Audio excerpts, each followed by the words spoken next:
SeaCurity Dialogues, a collaborative webinar series under the Just SeaCurity Initiative at the University of St. Andrews. Conversations around the oceans is growing rapidly, covering everything around sustainable use of the oceans and the impact of climate change to transformative technologies and how it can help improve ocean sustainability, evolving governance frameworks and maritime security challenges. Yet, these discussions often happen in silos, rarely reflecting the perspectives of those whose livelihoods depend directly on the oceans. The Just SeaCurity Dialogue was founded to bring together voices that are too often separate. Researchers, practitioners, policymakers, academics, and local people to explore the intersection of oceans governance, environmental justice, and maritime security, particularly in the African context. Our goal is to create a regular platform for dialogue that informs research and policy and helps build a more equitable, inclusive, and sustainable futures of our oceans. We ask urgent questions.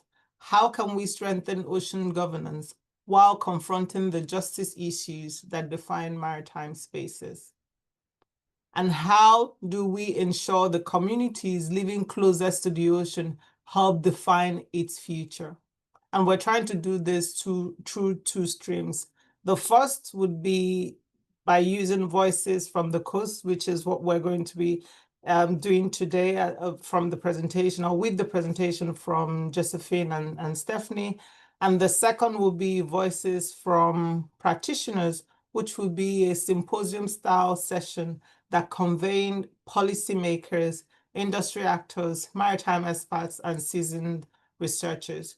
Across these streams, we explore interconnected themes around maritime security, criminology, fisheries and ocean governance, the blue economy, digital ocean technologies, climate justice, oceans resilience, and lots more. Each session is designed not only to share knowledge, but to bridge divides between research, policy, and practice, coast and capitals, and those who make the rules and those who have to live with the consequences of these rules.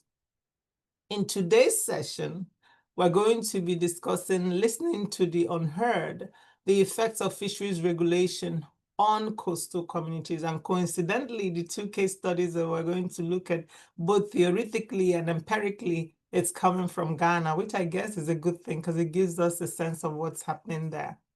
Across West Africa, fisheries regulations are vital tools for sustainable oceans governance and marine conservation. They protect marine resources, combat illegal fishing, and promote ecological balance. Yet, their implementation often brings complex social, cultural, and economic consequences, especially for coastal communities whose livelihoods depend on the ocean. And in today's conversation, we're going to hear from Josephine, who will discuss socioeconomic impacts of fishing close season, insight from fisher folk in the Western region, after which we're going to hear from Stephanie, who will talk about conceptualizing the social and cultural effects of fisheries regulation, a synthesis of findings from coastal communities. And the nature of the conversation we're going to have is going to be based on Josephine first presenting, and then, Stephanie first presenting, am I right? Josephine yes. first, actually.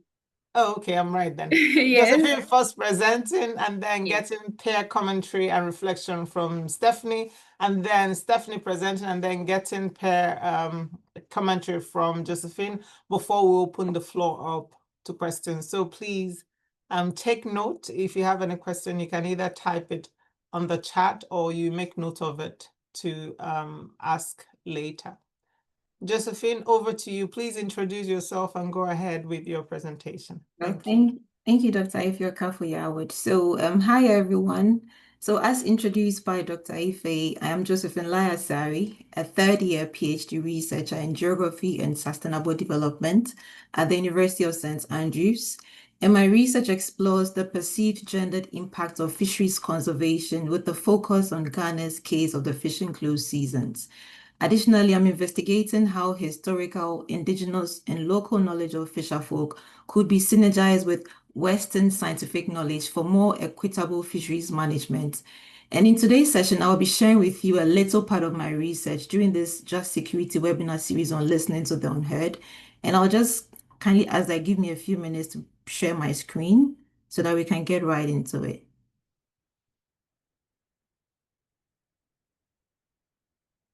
Do you confirm when, Stephanie, could you just confirm when it shows for me, please?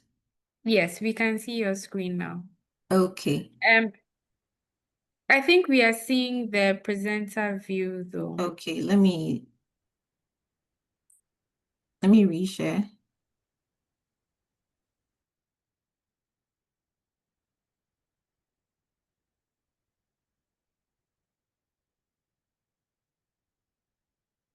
Just give me a few seconds to sort this out.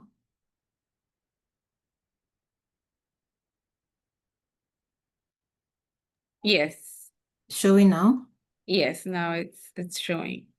Okay, thank you. Okay, so I'll be sharing with you what I have titled Insights from the Fisherfolk in the Western Region of Ghana on the Socioeconomic Impact of the Fishing Close Seasons. I want to move things around my screen so it doesn't disrupt. Yeah.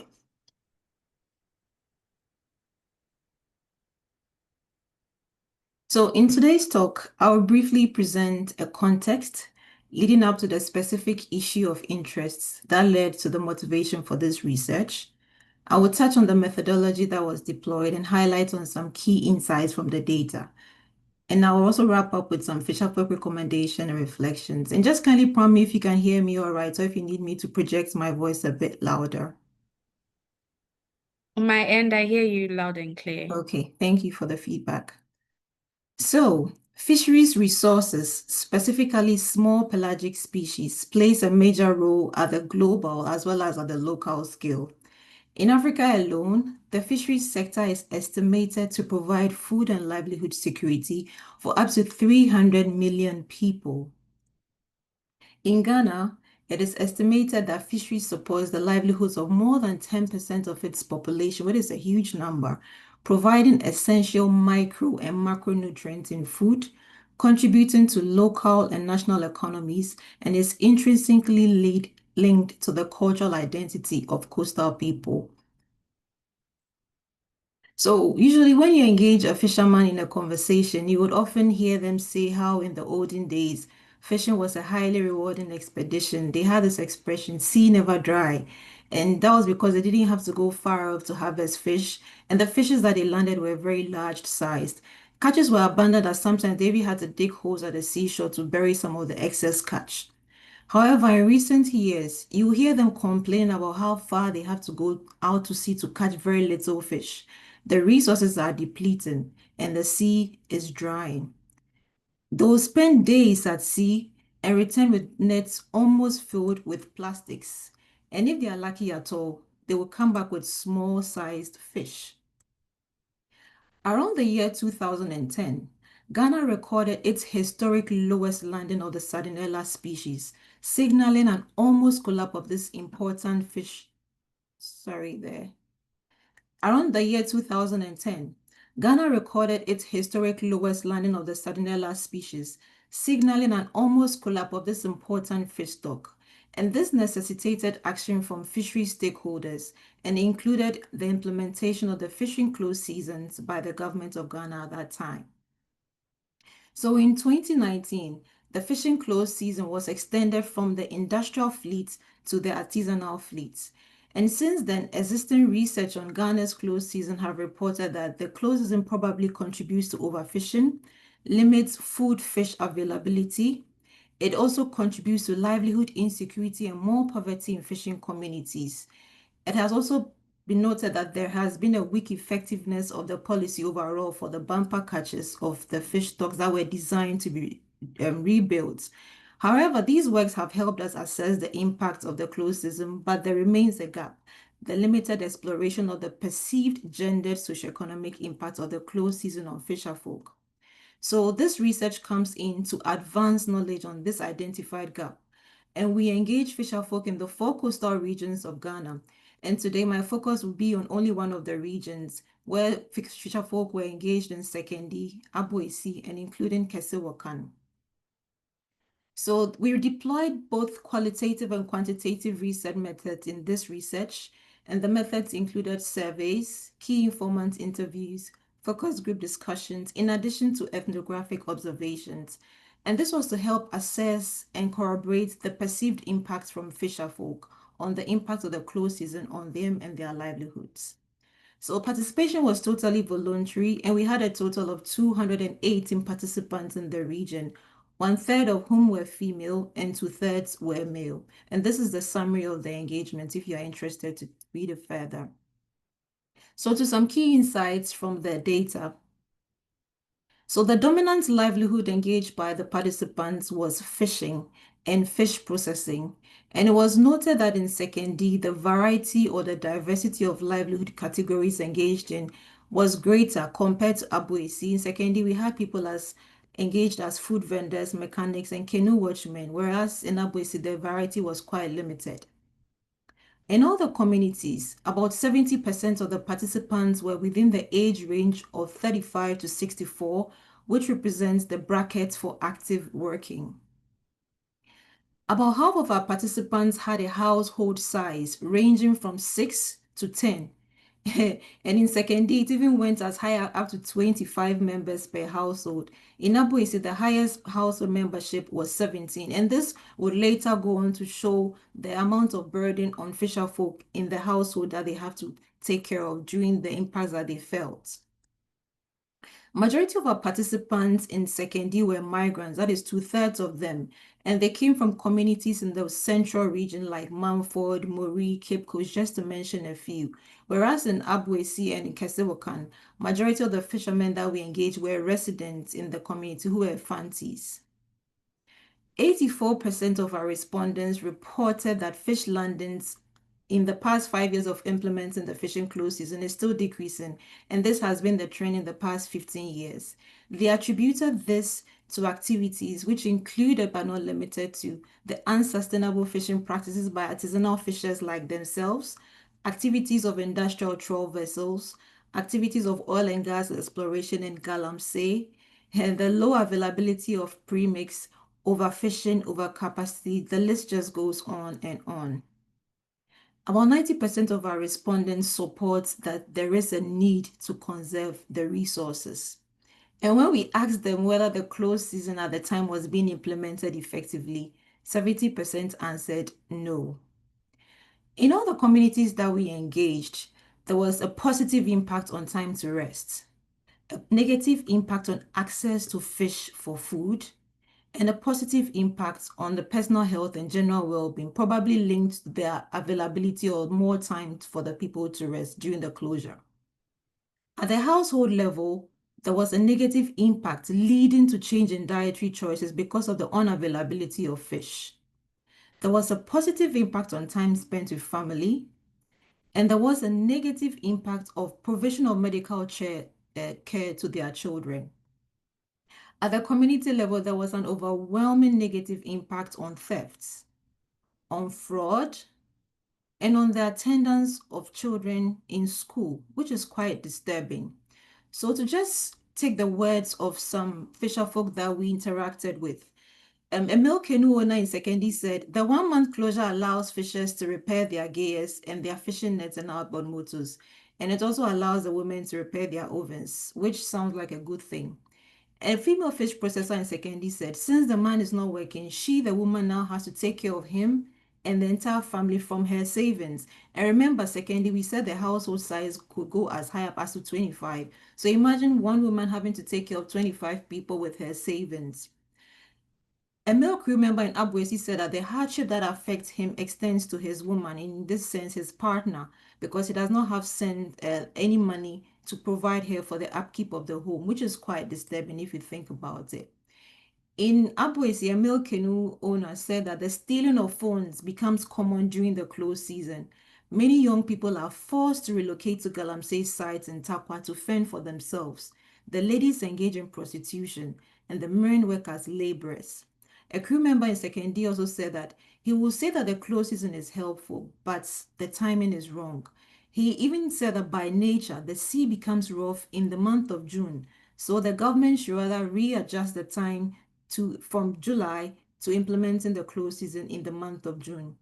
A crew member in Abwesi also said that after the close season ends, some of the fishers still use destructive fishing methods like small mesh nets, chemicals, explosives, you name it. And the enforcement of the laws is very low. So this actually defeats the purpose of the close season if there's any benefits at all to be reaped from it. So how do the fishers cope in this circumstance, you may wonder. Majority of them relied on their savings for their financial requirements. Others also borrowed money to support their personal and livelihood demands. Others also engage in other activities, and in this sense, the other could capture the prostitution, galamsey, theft, and engagement in social vices, which now becomes their means of survival. If you look at it, a very small proportion of them switched to alternative livelihoods or supplementary livelihoods for their survival during the closure. So let's compare the circumstance in Ghana that we have seen to other global cases to see if there is any similarity or any differences. So close season has been recorded to contribute to stock recovery in the Philippines, in Senegal, and in Norway.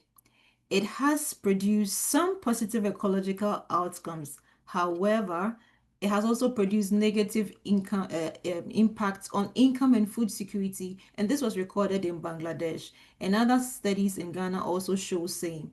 It has adversely impacted sustaining domestic responsibilities, and this was recorded in Zambia, in China, in Philippines, as well as other studies in Ghana that were conducted on the closed seasons. So, to some recommendations and reflections from fisherfolk in thinking about how the closed season is being implemented so far or has been implemented in the past 5 years. So, fisherfolk do acknowledge that there is a depletion of the fisheries resources, and they agree that action needs to be taken.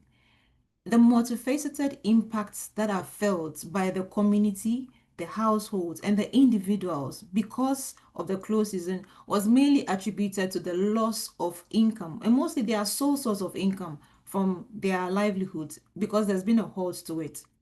So closed season has been a regulation to help ecological sustainability, to help rebuild depleting fish stocks. However, this seems to be contributing to environmental degradation because it's pushing people to galamsey, which if you are in Ghana, you've been listening to the news lately, you know the impact that galamsey is having on the environment. It is pushing people into food insecurity because they don't have access to fish for their food and they have to choose to reduce the number of times they eat a day. It is pushing people to social injustices and misconduct, where people now have to turn to prostitution to be able to fend for themselves. It is leading to psychosocial stress because people wake up and they are wondering where their next meal is going to come from, or they've run out of food at home and there is no money to provide for the family. It's leading to insecurity in the community because to have theft becoming the norm of the day, you wouldn't sleep with peace. Your mind is not at rest. You are leaving home, but your mind is at home because you're wondering whether your goods are safe. And this has led to a spark in the desire among fisherfolk to help revive some of the similar practices that were used historically for fisheries sustainability. Fisherfolk put forward a number of management measures which they quite would support. And the first was the implementation of the closed season, actually. They are not against it. However, they are suggesting that if it should be done at all, instead of being implemented in the month of July, as was the past experience, it should be implemented to tie in with the natural closure of the oceans by the oceanographic currents, which was done in June, where they experienced a lot of boisterous weather at sea. So that limits fishermen from being able to go out to fish. They also proposed that the closure should be complemented with enforcing the they should be complemented with enforcing the stopping of other unsustainable fishing practices, which if you're in Ghana, you've been following the news, some of them include fishing with light, fishing with explosives. So just implementing the closed season by itself may not reap much benefit. However, it should go hand in hand with also addressing other unsustainable fishing practices. Fisherfolk actually advocates for the limiting the activities of industrial trawl vessels. And this, they argue that the activities of the industrial trawl vessels wreaks more havoc on the environment than the fishermen, that artisanal fishermen. I know it's easy to point fingers at the other person. However, if you look at the industrial trawl sector and see the amount of fish they dump, that is what the artisanal fishers report. They say that the impact that it also has on this environment is also grave. So if we are drawing attention to fisher folk in the artisanal sector, similar attention should be put on the industrial trawl vessels. They also highlight that in order to help make this inclusive, we should enforce a Tuesday fishing holiday, which has been a historic way of easing pressure on the fisheries. And this would also help strengthen local governance and sustain the cultural practices which were done historically, and help revive it to combine with the current practices for management. So in just wrapping up the presentation or what I have shared, so I want to extend my appreciation to a few people. And I want to say thank you to the ISIPSIC research project that is led by Dr. Ife Okafoyawod, and also to the entire team for their support in this research. I want to say huge thanks to the fisher folk in the Western region for sharing their experiences that actually brought light to this research. And I want to say, last but not least, say thank you to my academic advisors for their continuous guidance and their support.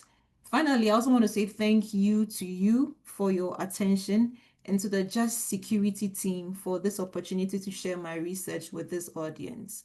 Thank you. And I'm happy to take questions later on at the session when that part is open. Thank you.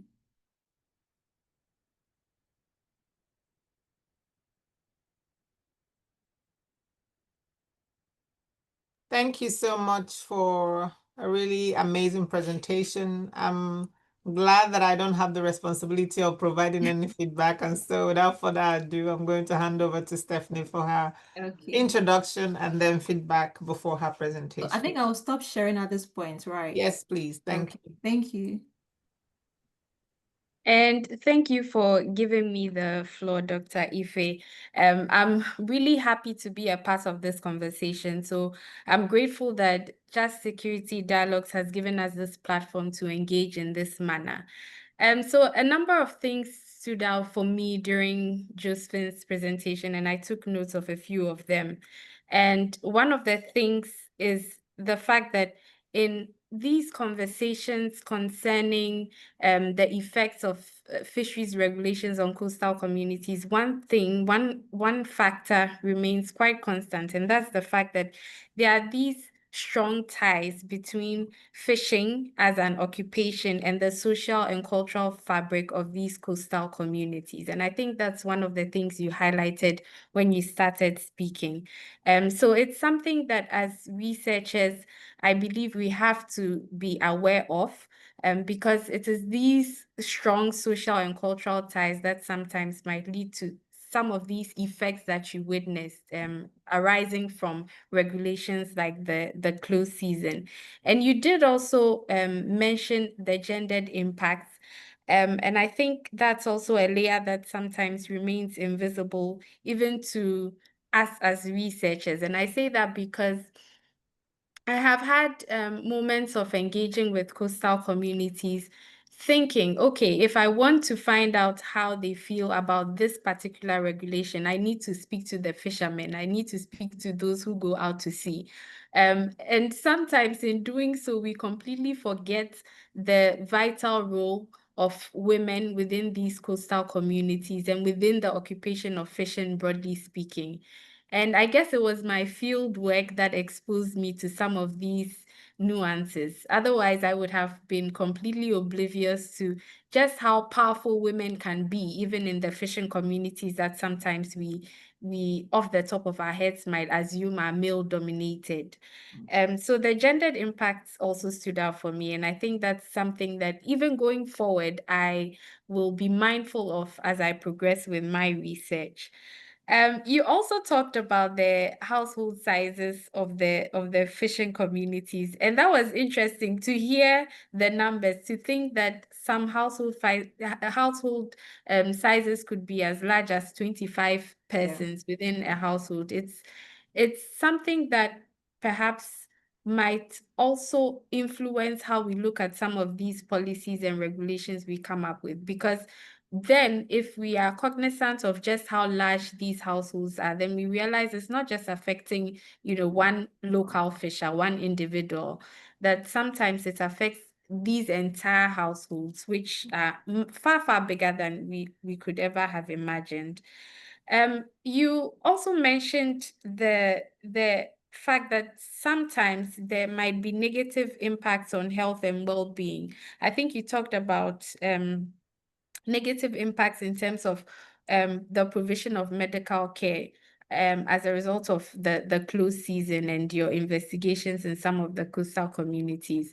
And that was interesting for me. I think this is perhaps maybe the second time that I have become aware of this dimension, because normally when we think about these policies, we don't think about the impacts on health and well-being, on physical health and well-being. And I think as researchers, we must be aware of the fact that it might extend to the physical health and well-being of fishers and their families, but also to their mental health and well-being as well. So it would be interesting to, in the future, perhaps even have more conversations about what these impacts might mean for individual fishers and their families. Exactly how some of these regulations might shift things in terms of their health and well-being, both physically and mentally. I think the last major issue I wanted to touch on briefly was the fact that there's a whole conflation of effects when it comes to some of these regulations. So you did in your summary mention some positive effects, right? Because it's not all bad. There are fishers who view the close seasons in a positive sense, who might believe deep down that it is something that is important. But then there are also the negative effects, and sometimes these are all mixed and jumbled up. And I guess for me, that also means that we have to cast our nets wide when we are engaging with these fisher folk, because if you are selective, you might end up getting selective responses that give you a skewed view of the situation. So I want to thank you so much for bringing these things to light. And I hope that as I continue on with my presentation, the audience will find the intersections with it, because there are lots. I mean, you have handled things from the practical point of view. My presentation brings the theoretical lens to bear. So thank you so much, Josephine. And Thank you. let Thank me you. also share my screen while I conclude this so that I can start with my presentation. 1 minute.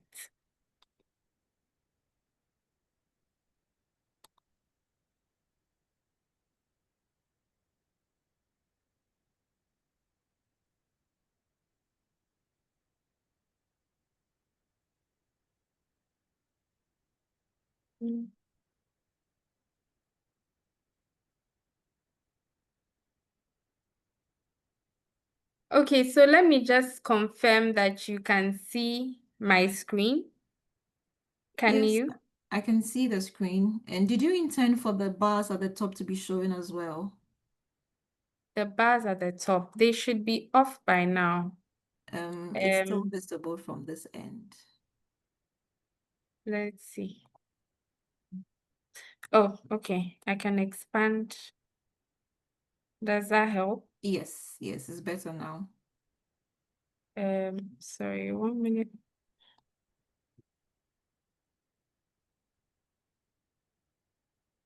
It's better now.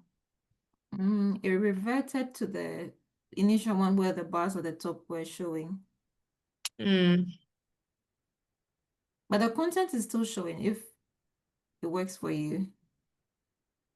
It does work for me, but then now for some reason when the bars show, when the bars do not show, I don't have access to my presenter view. Okay. So let me just open my notes elsewhere.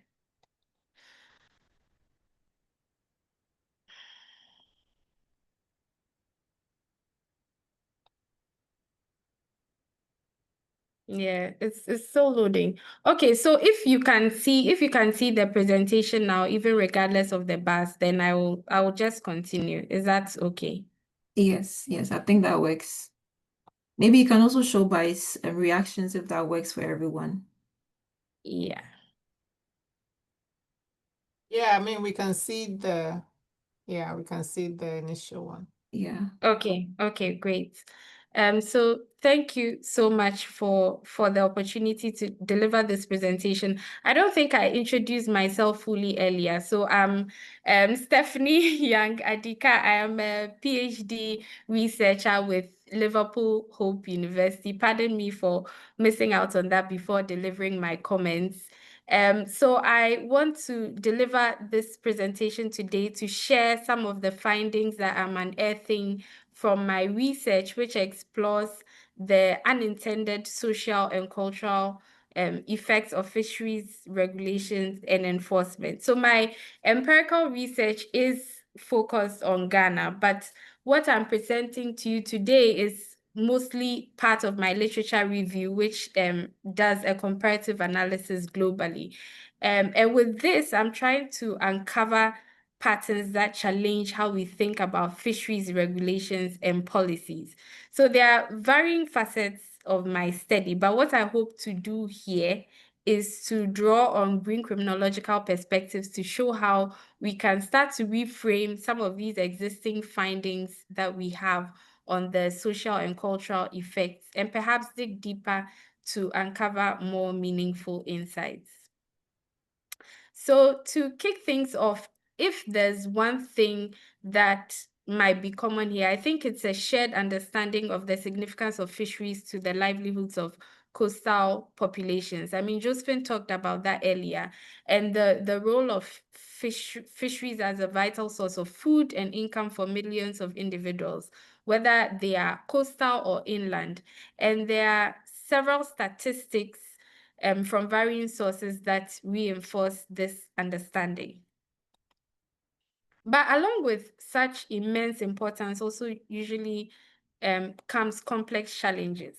And in the context of fisheries, this can range from what is typical of the tragedy of the commons, the harvesting of fisheries resources with little regard for future stock, simply because we believe it is a free and abundant resource for all, along with IUU fishing and its transnational organized crime linkages to the intensifying competition that our artisanal fisherfolk face from industrial vessels, to this looming specter of climate change, and even to issues concerning displacement of coastal communities from coastal erosion or from industrial encroachment or even increased maritime traffic.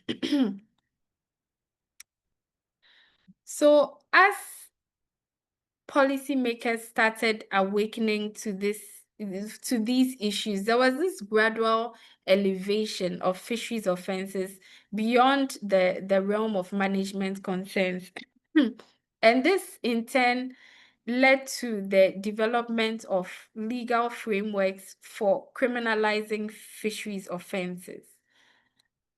Now, of course, to a large extent, this has been a good thing, at least in terms of securing international cooperation and action on fisheries governance issues. But there's another side to this, and that is the fact that in order to justify the need for coordinated international responses, there was this bias towards issues concerning illegal fishing and associated transnational organized crimes. Now, these crime-centric approaches might be really good if we are trying to target organized criminal networks, and that must be done.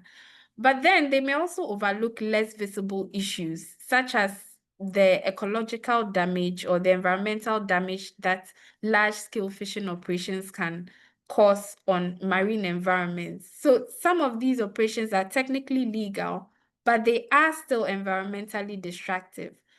Or perhaps you can also think of the criminalizing of local subsistence fishers who end up violating regulations out of economic necessity rather than addressing the systemic drivers of overfishing that caused the problem to begin with. And so the result is that we have a very skewed or flawed understanding of who the victims and who the perpetrators are. So we might end up positioning fishing communities as offenders rather than recognizing that they may be victims of broader environmental degradation or even victims of regulatory systems that fail to take into consideration their cultural and livelihood dependencies. And we'll come back to this issue of victimization later in the presentation. But all these contentions are compounded by the profound sociocultural significance of fishing in numerous coastal communities. Again, Josephine talked about this. There have been strong sociocultural ties found in fishing communities in West African contexts, yes, but also in fishing communities elsewhere in Africa and across the globe, in countries like South Africa, even in Zambia, Bangladesh, Iceland, Norway, Mexico, Brazil, and the Philippines. So this is not something that is limited to West Africa alone, even though it is important in our context. And for all these communities, fishing is much more than a source of income. It's been described by some fishers as a legacy, as a life project. Some have even described it as a soul or a limb. So you find that their entire life is deeply tied to fishing. And fishing is tied to the self-identity of these individuals in the communities. And fisher folk have also been found to play a very central role in connecting the histories of these coastal communities, the past with the present. It's as if to say they embody the history of the coastal communities. So in most of these coastal communities, you will find that the rhythms and the routine of fishing become the rhythms and the routine of the broader community, right? And so, in what ways then can regulations end up interacting with these sociocultural parameters that we've talked about? Because there's at least some evidence to show that the coastal states, especially in West Africa, have been increasingly expanding our fisheries governance frameworks. I mean, between 2018 and 2023, we had about 10 draft legal texts produced in about 4 different West African countries under one initiative alone. Ghana has recently adopted its new Fisheries and Aquaculture Act. In Ghana, there's a move now towards designating marine protected areas. But given the nature of fishing communities, this also means that the effects of these regulations are mediated by these same social and cultural factors that we talked about, right? So what are some of these effects that have been identified in the literature? We got a glimpse of some of these from Josephine's presentation. So in no particular order, we can talk about systematic displacement, and this could be spatial, temporal, or socioeconomic. Spatial in terms of geographical movements of fishes, temporal in terms of timing, the timing of fishing activities, and socioeconomic. So spatial displacement, you can think of how fishers might migrate out of coastal communities in search of better prospects, or how they might migrate from one coastal community to another. But there are effects to this, right? So you could, for instance, consider the potential for conflicts or social tensions between local fishers and migrant fishers if you have fishers moving from one coastal community to another. Now, such migration can occur as part of the seasonal nature of fishing. We know a lot of Ghanaian and Sierra Leonean fishers, for instance, are very mobile and fluid across the region.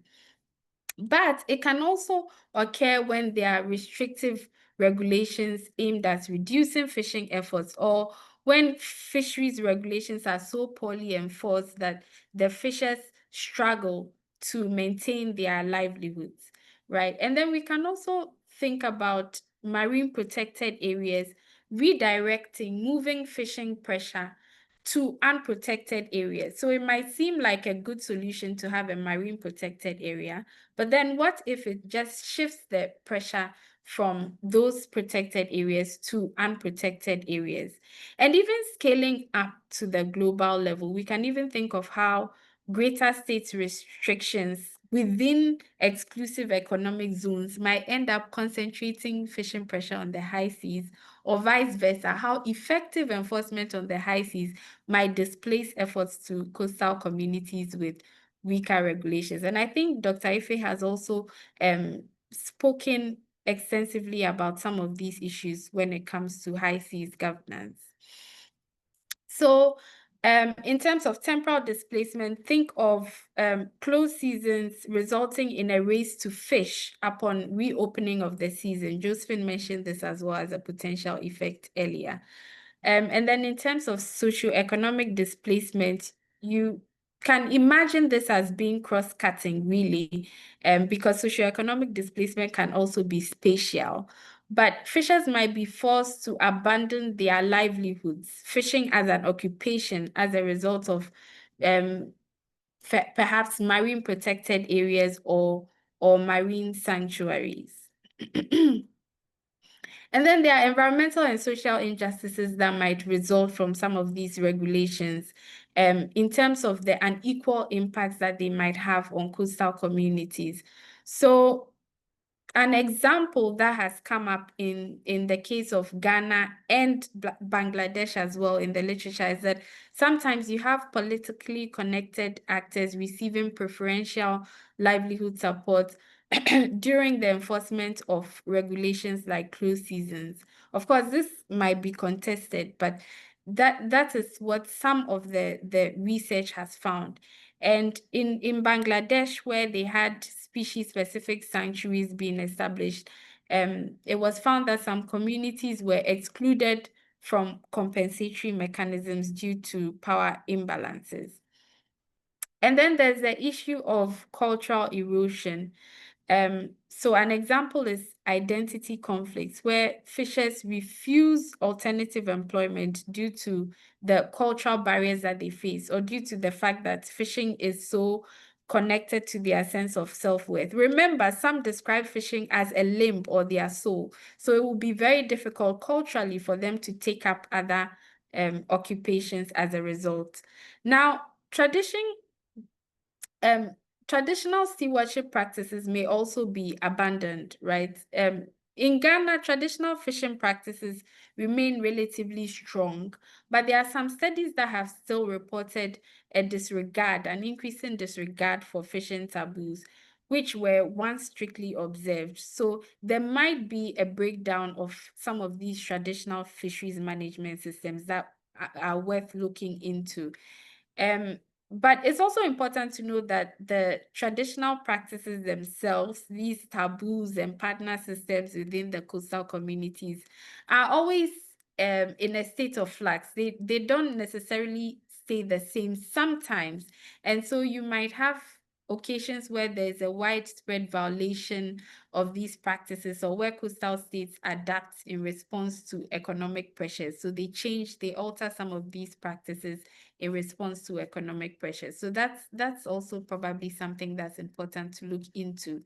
But another cultural effect could be the disruption of intergenerational knowledge transfer, where you find that as fisheries regulations make things harder and harder for coastal communities, and as younger fishers exit the fisheries, then it becomes difficult to pass on some of the generational knowledge acquired from one group of individuals to another.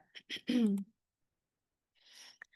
then there's the issue of maladaptation, where sometimes fishers do try to adapt to regulations, but then these adaptations go wrong. So an example in the case of Ghana, Cape Coast, is a study that found that when Western notions of gender and household in fisheries management guided the establishment of some projects in the region, what actually resulted was disharmony and mistrust amongst fishers in the region. And some of the fishers even became more desperate to get fish. So the regulation had an unintended effect in that way. And of course, a major one here is the failure of alternative livelihood initiatives at mitigating some of these adverse effects of regulations. Remember that fishers are usually trained young and they have limited opportunities to learn other skills or trades. So this circles back to fishing being a life project or a legacy for some of these communities. And then there's the issue of contested illegality, where sometimes formal legislations like closed seasons are often perceived as illegitimate or ineffective when they don't involve the coastal communities adequately. And so at the end of the day, you have a lot of non-compliance and illegal practices resulting from these regulations. Now, these effects I've talked about, they do not function in isolation. You find that they are very cross-cutting and interlinked, even from my description of them. So I talked about green criminology earlier, and the question then is, why green criminology? What has green criminology got to do with all of this? Well, green criminology gives us a very powerful analytical framework that allows us to reframe some of the findings that we've just talked about. And I'll just talk about 3 reasons why this is so. First is because green criminology allows us to consider issues concerning power, harms, and crime. So for instance, green criminology would probe into whether certain legal frameworks or crime definitions are serving the interests of powerful actors, or whether they are maintaining existing power structures or social imbalances. And it will also look into the idea of social harm resulting from the regulation. So from these perspectives, if we talk about the exclusion of fishers from receiving livelihood support during closed seasons, then we need to look at this not just as an administrative failure, but maybe consider how power structures may determine whose livelihoods matter during conservation interventions, right? And then we might also look at whether power shapes criminalization processes, who is tagged as a criminal in the fishery sector and who isn't. And green criminology also brings us to think about issues concerning victimization. It's easy for us to think about issues like illegal fishing and fisheries harm as victimless. Are there any victims when a vessel engages in unsustainable fishing? Well, the answer from green criminology's point of view is yes. If there's an activity that is legally permissible, but then causes such tremendous harm to, let's say, coastal populations, then these coastal populations become victims in a sense. And so we have to then consider legitimate the experiences of these victims, and then recognizing how maybe their health, their cultural practices, and their well-being might be tied into the marine environmental degradation. And the third is that it's linked, the third point is really linked to the previous 2 points I've talked about, and it's that green criminology places a strong emphasis on these socio-cultural parameters that we've talked about, which in the first place means probing into the social and cultural effects of fisheries regulations. That alone is a step in the right direction, but it also prompts us to look deeper. So how might these social and cultural factors shape how the coastal communities even perceive state authority? We talked about contested illegality earlier. Fishers might actually reject regulations that they think are unrealistic given their context, or that they feel are unjust. So what are the implications for governance then? First and foremost, we need to recognize these social and cultural dimensions, and it's great to see that researchers are doing so. Fishing should be seen as what it is, a legacy, a life project, not merely an economic activity. And then we perhaps need to begin to account for the biocultural heritage surrounding fishing as an activity in designing regulations. And then we may also need to look into power imbalances to explore them further. Is there a way to prevent regulatory capture by privileged interests? Is there a way to ensure equitable access to support mechanisms?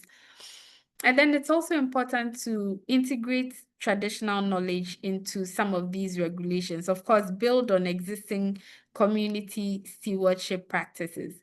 And then expand our understanding of effectiveness in terms of regulations. We need to perhaps move beyond compliance rates and stock levels. Oh, the close season led to increased stocks or led to high compliance.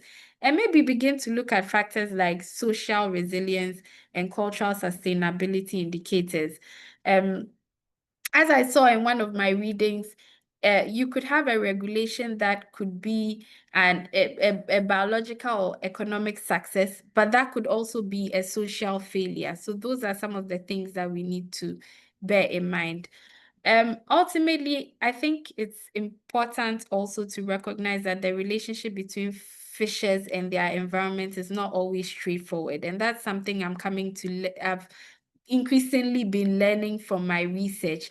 It can be quite complex and contradictory. So fishers can have a deep respect for nature, yes, but this can also coexist with overexploitation. So they might still have tendencies to overexploit fisheries resources if they are not properly managed. So identifying these effects doesn't mean that regulating is in the wrong. So it's not just let's stop developing fisheries regulations or governance frameworks just because it's hard to predict the social and cultural effects. But it's just to make us aware of the fully social person behind the act of fishing, along with their families, sometimes all 25 of them, and with the communities and with the specific context that shape their lives. So in terms of next steps for my research, I have only just begun. I intend to go beyond this literature review to see whether some of the empirical insights in the literature are true. And so the idea going forward is to carry on with field work that involves engaging the coastal communities through a biographical approach to unearth some of these experiences from their life stories and their lived experiences in interacting with some of the fisheries regulations. And I look forward to what findings might emerge. And in the now, I look forward to the conversations that will follow. Thank you very much. Okay, thank you so much for an amazing presentation, Stephanie. Again, I'm glad that I don't have to be the one to give you feedback. And without further ado, I'd like to invite Josephine to provide feedback and comments before we invite our participants to ask their questions. Thank you. Yeah. Thank you, Dr. Ife. And thank you, Stephanie, for that brilliant presentation. And as you were just speaking, I kept nodding because I could just relate. I could see overlaps with lots of the things that you shared. And I would not want to repeat what you have just said, but I just want to touch on some of the key things that struck a nerve with me. I think the first thing I'll touch on is the complexity of the challenges. You would agree with me that the fisheries is a very dynamic and complex sector, and the issues are in itself quite multifaceted, and that also contributes to the complexity of it. You mentioned about how victims could arise, but does the fact that an act is legal doesn't make it that it is not necessarily degrading the environment. That doesn't rule it out. So for example, a fishing vessel could be licensed to fish in a particular zone. However, in its as part of its operations, it's actually causing more harm than good. So the fact that it's legal, that doesn't make it good in the sense of it. So it's quite complex. I was looking at the blurred lines in between there. It requires a lot of different perspectives to help unearth and to help look at it from a just angle. You also touched on how fisherfolk perceive fishing, and I think this actually throws more light to it for me because in engaging the fisherfolk, they see it as their way of life. That is how I have understood it because it's their life, their way of being. But today, you actually introduce a limb life projects. you mentioned self-identity and a legacy, and thinking through it, I think these are very real things because as you are born into the fishing community, you know that you are going to end up as a fisherman yourself. Even if you're a female, you grow up and you are tied to the fishing. You help your mother in the oven where she smokes the fish processing house, and your life is so intrinsically linked to the fishing. So thinking about these things again, fishing is their way of being and trying to this actually brings a thought to my mind where my presentation I mentioned that few fishers were willing to do alternative or supplementary livelihood because they thought it was going to take them away from fishing. And it's actually what you have said explains it, because if I see my life to be with the fishing activity, asking me to go and do occupation A or B, which may bring me income, yes, but actually taking a part of my identity away.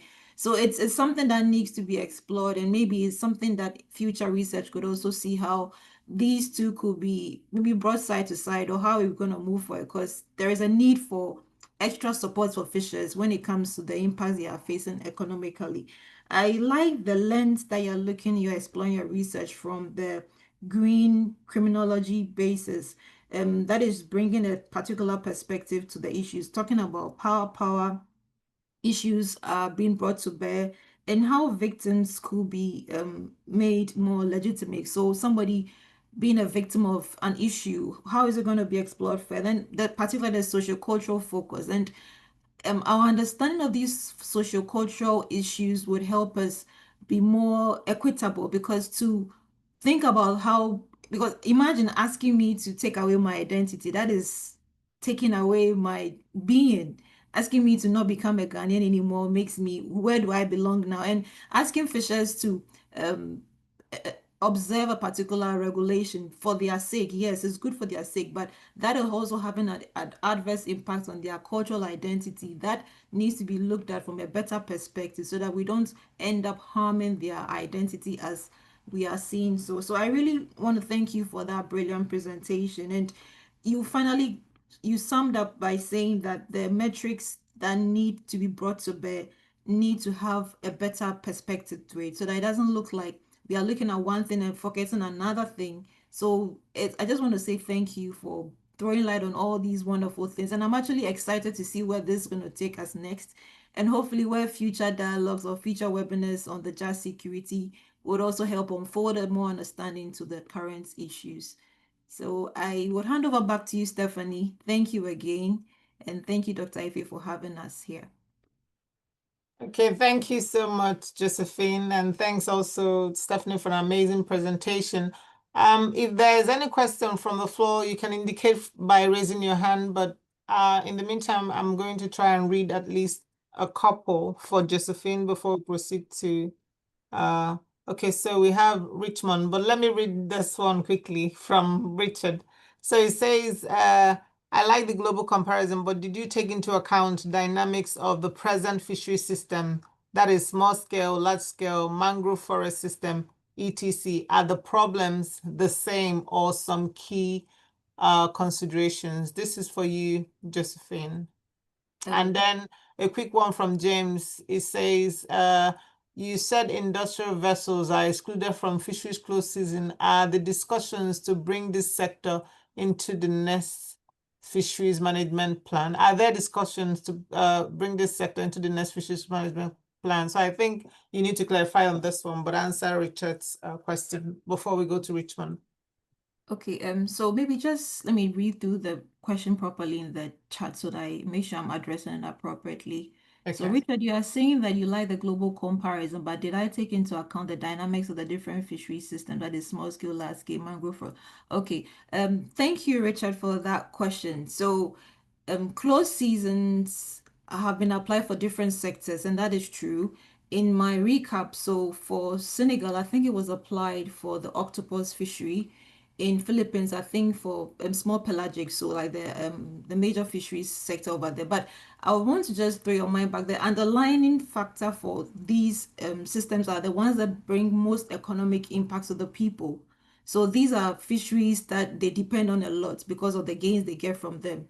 So, and the focus for Ghana was a small pelagic because that is the people's fish in quotes. So if this major or this dominant sector is depleting, then that means that there is going to be a trouble. So yes, I did look at the various dynamics, but I also want to look at the underlying factors, the big economic pact or the big economic punch that closing the season or closing the fishery brings on the people because of its huge economic impact. So that's the underlying line that I looked at over there. Because if, for example, Ghanaians are, let's just say there is a sector or there's a fisheries for want of a better, let me just use like octopus. If Ghanaians don't really consume octopus and you close that fishery, they might not really care much because it's not of an economic importance to them. So the comparative factor was of the species that were of economic importance to the people. So that was the underlying consideration there. I don't know if that makes that helps address the question. Maybe you can respond in the chat and we can take it further. Am I okay to jump to the next one that Dr. Ife mentioned? Yes, please go ahead, because we don't have Okay. so much time now. Yes. So James, you are saying that the so the point I was raising was the close season, artisanal sector will have been excluded. So it started with the industrial sector, then it was extended to the artisanal sector. But in 2025, this year, the artisanal sector have been excluded. So I think maybe it was a slip of words or maybe mispresenting somewhere there. So maybe just to clarify, it's the artisanal sector that have been excluded temporarily till the government redecides. So I think There's a that second element to it, whether there is consideration to bring them back or conversations to. currently the new act of government says there should be a closed season, but that might be the discretion of the ruling government because they wanted to observe how things will pan out. And I think Nagat, Stephanie mentioned that there are considerations for having a marine protected area, which is another form of conservation. So maybe the government is trying to see that, okay, we implemented closed season for 5 years.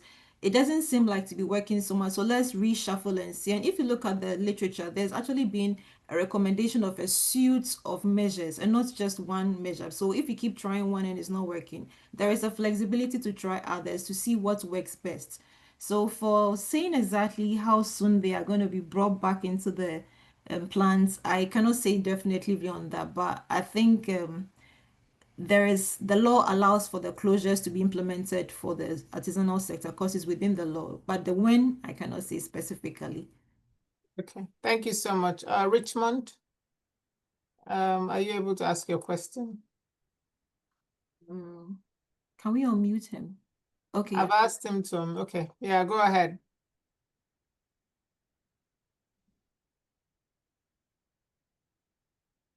If you are speaking, I cannot hear you, We Richmond. can't hear you. So we have another question whilst you sort of sort your volume. This is from Olusumbo for Stephanie. What will the connection between blue justice, blue grabbing, and green criminology be? Are there any intersections? I'm asking to see how the analytical lens you are proposing might be grounded theoretically. I think there are definitely intersections. I mean, if my understanding is correct, Blue Justice advocates for fair and equitable treatment of coastal and marine communities, right? Especially small-scale fishes.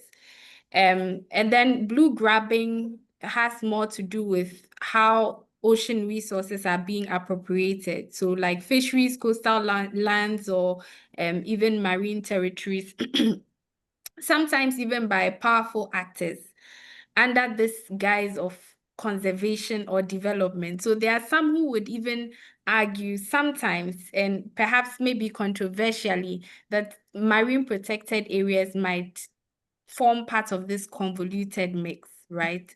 And then green criminology in essence is an aspect of criminology that studies issues concerning environmental harm, whether or not it is legally defined as a crime. So if I'm to perhaps talk about how they might be linked, then blue justice would be maybe the normative goal. It would be the goal in terms of what should happen. And then blue grabbing would be more or less the problem. what is happening in some sense. It's just a fraction of the problem because there's more to the concerns of the ocean space than blue grabbing. But green criminology is a very broad analytical framework that can allow us to capture all these issues and critique it. Because under the scope of green criminology, you can talk about issues concerning broader environmental harms and crimes, issues concerning power and inequality, issues concerning justice, environmental justice, and the moral dimensions to some of these debates. So they are all interlinked. From my point of view, though, green criminology would provide a very broad framework under which to tackle all of these issues. Just bearing in mind that green criminology extends beyond issues concerning the marine environment to other broader environmental issues as well. Okay, thank you so much, Stephanie. I want to thank everyone. Because obviously the time that we have is limited, but I want to thank everyone for your generosity for joining us since the last 1 hour. I want to appreciate Josephine and Stephanie for leading the charge by sharing their work. For those that are listening, if you're doing research in this area, we're inviting you to please submit an abstract. It provides an opportunity for you to share your work and get peer feedback. And behind the scenes, we can also have conversations around how we can maybe go beyond just the conversation we're having orally to also maybe working towards publishing something that synthesizes the research around these themes that is happening within the African continent. I want to conclude by noting that sustainable oceans require not only science, sound science and effective policy, but it also requires inclusive voices and conversations such as what we're trying to do here. And again, I want to thank everyone for taking a break out of your many busy schedules to join us on the Just SeaCurity Dialogue. We look forward to engaging you in the future. Have a very good afternoon and take care.